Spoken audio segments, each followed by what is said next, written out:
வெக்கமா? நீ பிறந்து இத்தனை வருஷத்துல ஒரு நாளாவது வெக்கப்பட்டிருக்கியா?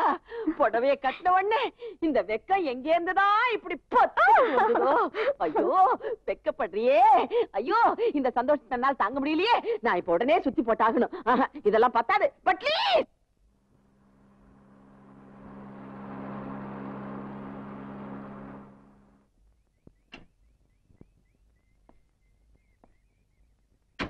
வாங்க வாங்க. வணக்கங்க. என் பேர் நடேசன். நான் தான் ரிட்டையர்ட். அடே உங்களை பத்தி எனக்கு தெரியாதா? அந்த காலத்துல கேசுகளை ஓடி ஓடி பிடிச்சவராச்சே. உட்கார்ந்து பேசலாம். என்ன விஷயமா வந்தீங்க? மிஸ்டர் வேலனை பத்தி. சார் இங்க எதை பத்தி வேண்டாலும் பேசுங்க, அந்த பயலை பத்தி மாத்திரம் பேசாதீங்க. ஏன் சார் கோவப்படுறீங்க? என்ன இருந்தாலும் அவர் உங்க பிள்ளை தானே சார்? இல்ல பின்ன என்ன சார், எனக்கு இருக்கிறதா 3 பசங்க. ஒருத்தன் அமெரிக்காவில பிசினஸ் கவனிச்சுக்கிறான், இன்னொருத்தன் துபாயில குப்பை கொட்டுறான். இங்க இருக்கிற மில்லுகளை எல்லாம் இந்த வேலை கவனிச்சுக்க சொன்னா எனக்கு இசையில தான் விருப்பம்னு மெட்ராஸ் போயிட்டான் சார். போடா கழுதைன்னு தண்ணி தொளிச்சு விட்டேன். ஓஹோ இதானா சார்? இதுக்கு ஏன் சார் கோவப்படுறீங்க? இசையில ஆர்வம்னு வந்துட்டா இழிஞ்சது போங்க. நீங்க என்ன அவனுக்கு சப்போர்ட்டா? இசையில விருப்பம் உள்ளவெல்லாம் இசை ஞானி ஆயிட முடியுமா? போய் அவனுக்கு புத்திமதி சொல்லி அனுப்புங்க சார். அப்போ நான் வரேன் சார். உங்க பையனை பத்தி தெரிஞ்சுக்கிட்டதுல எனக்கு ரொம்ப சந்தோஷம். என் பைய விஷயத்துல சந்தோஷப்படுற ஒரே ஆள் இவர்தான் போல இருக்கு. அடாடா என்ன பணிவு, என்ன அடக்கம் ஒடுக்கம். கும்பிட்டுக்கிட்டே வர்றானுங்க. தேர்தல் நிக்க போறானுங்களா? ஐயா தெய்வம் மாதிரி இருந்து இந்த காதல் கவராம காப்பாத்திட்டீங்க. ரொம்ப நன்றி. என்ன நன்றி 5 பேர் சொல்றீங்க? நீ ஒருத்தன் தானே சொல்லணும். பொண்ணு பேர் பாஞ்சாலியா? இல்லீங்க சுமதிங்க. பாத்தீங்களாடா, உங்களால சுமதிக்கு கெட்ட பேரு. பாஞ்சாலி நல்ல பேர் தானே. ஐயா உங்களுக்கு நாங்க ரொம்ப சிரமம் கொடுத்துட்டோம். கஷ்டம்னு யார் வந்தாலும் அவங்க கஷ்டம் தீர்றதுக்கு வழி செய்யறது தான் என் குணம். இருந்தாலும் இவ்வளவு பெரிய மனுஷரை போய் சொல்ல வச்சுட்டோமே. 501. ஏன்டா அவர்கிட்ட போய் பார் சோப் எல்லாம் கேக்குறேன்? அவன் 501வது பொய்ய சொல்றானா? ஐயா 500 பொய்ய நாங்க சொல்லிட்டோம். 501வது நீங்க சொல்ல வேண்டி வந்துருச்சேங்கிறதா எங்களுக்கு. காப்பிகள் இல்ல ஒண்ணு இல்லைங்க, அசிங்கமா ஏதோ கேக்குறான். கேளு குடிச்சிட்டு போலாம். போடா இந்த மரங்க. வாங்க வாங்க. ஏய் புடவை கட்டி பொட்டு வச்சு இப்படி ஆளே மாறிட்டியே. எப்ப பார்த்தாலும் கலாட்டா பண்ணிட்டு இருந்த வேலை இப்படி ஒன்னு அடியோட மாத்துவார்னு நான் நினைச்சே பாக்கலடி. யாரு யாரு? வேற யாரும் இல்ல தாயம்மா, அந்த வேலைதான். உன் பிறந்த நாள் அன்னைக்கு பூச்செண்டு கொண்டு வரும்போது என் விரல்லையே டிங் டிங் டிங் மீட் நானே அந்த பையன் தானே? அடிய ராஜாத்தி, உன் மனசுக்குள்ள கோட்டை கட்டி குடியிருக்கிறவன் அந்த வேலை தான். இத்தனை நாள் நீ என்கிட்ட சொல்லாமே இருந்துட்டியே. ஓ நான் உங்களோட டூ. ஏன் ஒரு மாதிரியா இருக்கீங்க? சுமதியை கல்யாணம் பண்ணிக்க ரொம்ப நாளா திட்டம் போட்டு நல்லவ மாதிரி நாடகம் ஆடிட்டு இருந்தேன். தாயம்மாவையும் சுமதியோட மாமாவையும் என்னால ஏமாத்த முடிஞ்சதை தவிர சுமதியை என் பக்கம் இழுக்க முடியல. அவ வேலைன்னு லவ் பண்ண ஆரம்பிச்சிட்டான்னு நினைக்கிறேன். நீங்க சொன்னீங்கன்னா அவனை இல்லாம பண்ணிடுறான். அவசரப்படாத. அவன் யாரோ கோயம்புத்தூர் கோடீஸ்வரம் விட்டு பையனா. ரொம்ப ஜாக்கிரதையா டீல் பண்ணணும். எனக்கு ஆரம்பத்திலேயே டவுட் தான். சும்மா ஒரு பொண்ணை போய் நொய்யி நொய்யி நோண்டிட்டு இருந்தா அவ எப்படி லவ் பண்ணுவா? கேட்டா டெக்னிக்கலு முரட்டு குதிரை அது இதுங்கிறது. என்னடா வேலா, இந்த கடலலையவே பார்த்துட்டு இருந்தா என்னடா அர்த்தம்? ஊருக்கு போய் விவசாயத்தையாவது ஒழுங்கா பார்க்கலாம் இல்ல? டேய், இந்த கடல் அலை ஓஞ்சாலும் ஓயும், என்னோட லட்சிய அலை ஓயாது. அந்த குரங்கு குச்சியை வச்சுட்டு நிக்குதுல்ல, அது கிட்ட கொண்டு போய் கொடுத்துடலாம். வாங்க வாங்க, நீங்க எப்படி வருவீங்கன்னு எனக்கு நல்லா தெரியும். சார், இந்த கல்யாணத்துக்கு நீங்க அவசியம் வந்துடணும். இந்தாங்க. கண்டிப்பா வந்துடுறேன். நீங்க தான் இந்த கல்யாணத்துக்கு ட்ரம்ஸ் வாசிக்கணும். கண்டிப்பா வாசிடுறேன். ஆமா, மொத்தமா உங்க 4 பேருக்கு கல்யாணமா? ஐயா, எங்க 4 பேத்துக்கு இல்ல சார், சுமதிக்கு. அப்போ வேலை சரி கூட்டிட்டு வந்துருங்க.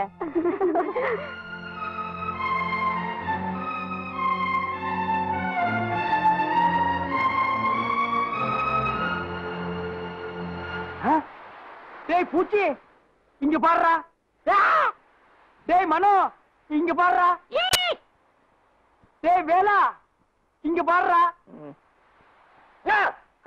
சிங்கார வேலா, ஐ ஆர்டின்ல அம்பு விட்டு யூ போட்டிருக்கு. ஐ லவ் யூன்னு அர்த்தம். I love you.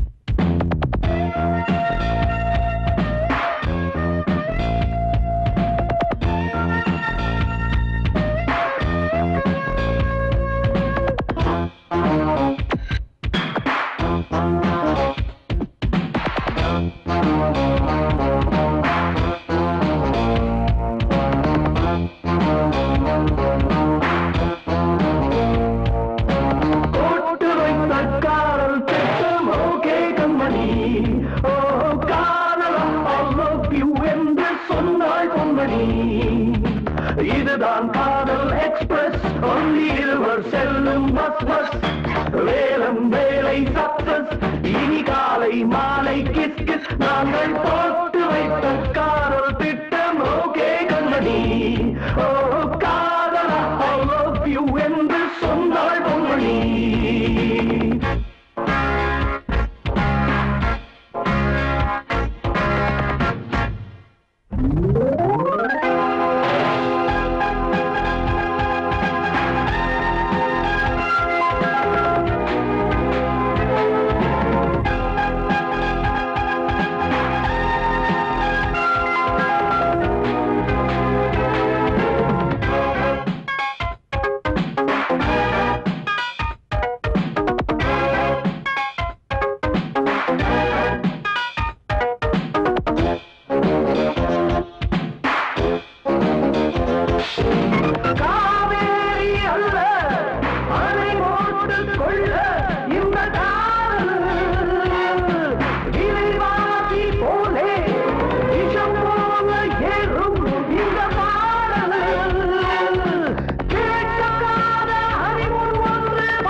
இதுதான் காதல் எக்ஸ்பிரஸ் ஒன்லி இருவர் செல்லும் பஸ் பஸ் வேலம் வேலை சக்சஸ் இனி காலை மாலை கிஸ் கிஸ் நாங்கள் போட்டு வைத்த காதல் திட்டம் ஓகே கண்மணி ஓ காதலா ஐ லவ் யூ என்று சொன்னாள் பொன்மணி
போட்டு வைத்த காதல் திட்டம் ஓகே கண்மணி ஓ காதல் ஐ லவ் யூ என்று சொன்னாள் பொன்மணி இதுதான் காதல் எக்ஸ்பிரஸ் ஒன்லி இருவர் செல்லும் பஸ் பஸ் வேலம் வேலை சக்சஸ் இனி காலை மாலை கிஸ் கிஸ் நாங்கள் போட்டு வைத்த காதல் திட்டம் ஓகே கண்மணி ஓ காதல் ஐ லவ் யூ என்று சொன்னாள் பொன்மணி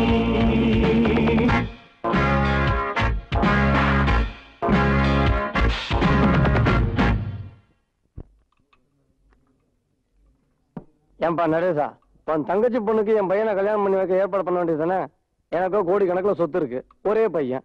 அவன்கிட்ட என்ன ஒரு கெட்ட பழக்கம், கொஞ்சம் குடிப்பான், அவ்வளவுதான். இனிமே அந்த பேச்சுக்கே இடமில்ல. நம்ம கோயம்புத்தூர் காளியண்ண கவுண்டர்ல அவரது மூணாவது மகன் வேலனுக்கு கொடுக்கறதா முடிவு பண்ணிட்டேன். எந்த காளியண்ண கவுண்டரு? அந்த SK mills Kaliyanna கவுண்டரியா? SK mills Kaliyanna கவுண்டருக்கு 2 பசங்க தானேயா? ஏற்கனவே அவங்களுக்கு கல்யாணம் ஆயிடுச்சே. அட இவன் மூணாவது பையன். மூணாவது பையனா? அவருக்கு ஏதியா 3 பசங்க? உன்னை எவனோ நல்லா ஏமாத்திருக்கா, நீயும் நல்லா ஏமாந்திருக்க. காளியண்ணன் கவுண்டருக்கு 3 பசங்கன்னு வெளியே போய் சொன்ன, நீ எல்லாம் ஒரு போலீஸ் அதிகாரியான்னு உன்னை கிண்டல் அடிப்பானுங்க.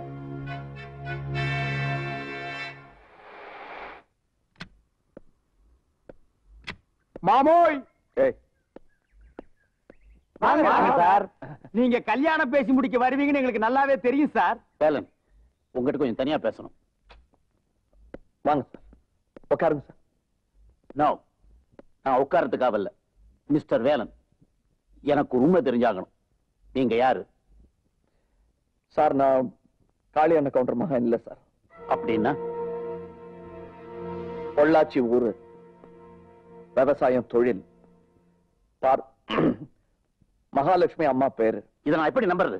அது உங்க இஷ்டம் சார். வேலன், சுமதி அப்பா அம்மா இல்லாதவ, பெரிய சொத்துக்கு சொந்தக்காரி. இதெல்லாம் தெரிஞ்சுக்கிட்டு அவள் மனசு நீ கெடுத்திருக்க. இல்ல, சுமதியை நான் விரும்பினது நிஜம். அவளை அடைய ஆசைப்பட்டதும் நிஜம்.